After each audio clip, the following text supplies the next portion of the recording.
Do you know how long I've been waiting to put out this video?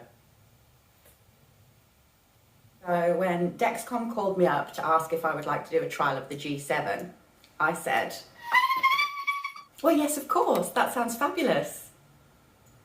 Here it is.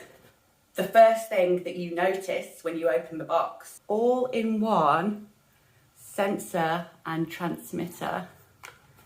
That's very cool. Startup and user guides, obviously. New receiver. Oh, look, the little over patch to go. It came in the instructions with the sensors. I'm just opening the receiver. See, this is, and it's really light. It's only got 4 little buttons, a circle, a back, up and down. Press the circle button to turn it on. There we go. Follow the instructions on the screen to set up the receiver. Okay, so I've just set up the receiver and now it's telling me to insert a sensor. Exciting. The new all-in-one sensor, transmitter, applicator. Make sure your hands are clean and dry as usual. Clean your site with an alcohol wipe.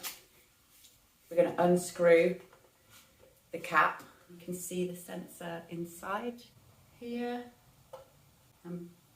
Hold up, pause a minute, press the applicator down and push the button to release. It's kind of equivalent to having a safety catch on it because it doesn't have one of those little orange safety release catches.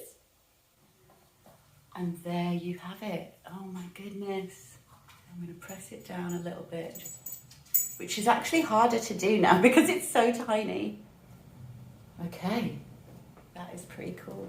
Back to the receiver to pair it, and then the 4-digit code on the actual applicator. So it's much harder to lose than that little flappy. I'm going to put my code in and my sensor warm-up time. So the warm-up time on the G7 sensors is 30 minutes. However, that 30 minutes starts from the moment you apply the sensor.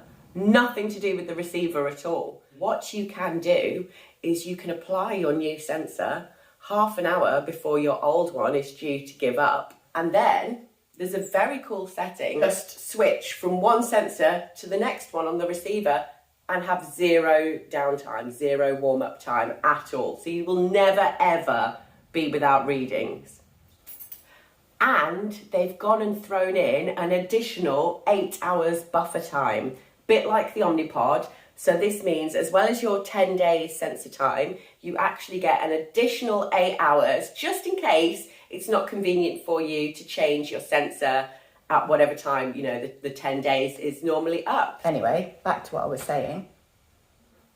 I've got about 30 seconds left. Just checked my G6, which I've kept on. And G6 is currently reading at 5.9. Warm-up complete. You guys won't believe this.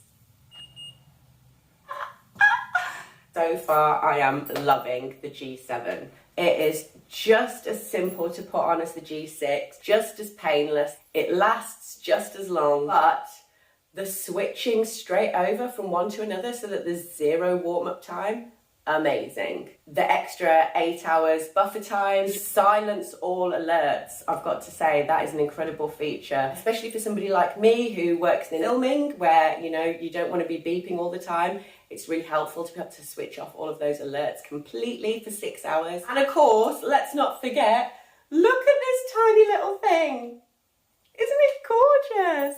So definitely going to be excited to tell everybody all about my G7 when they ask questions about it. Guys, exciting news, it's out now. So I really would love to hear all of your G7 stories when you get your hands on one. Please do comment below and I will catch you next time, guys. Subscribe to Type 1 TV for more T1D how-tos, how-comes and more fun.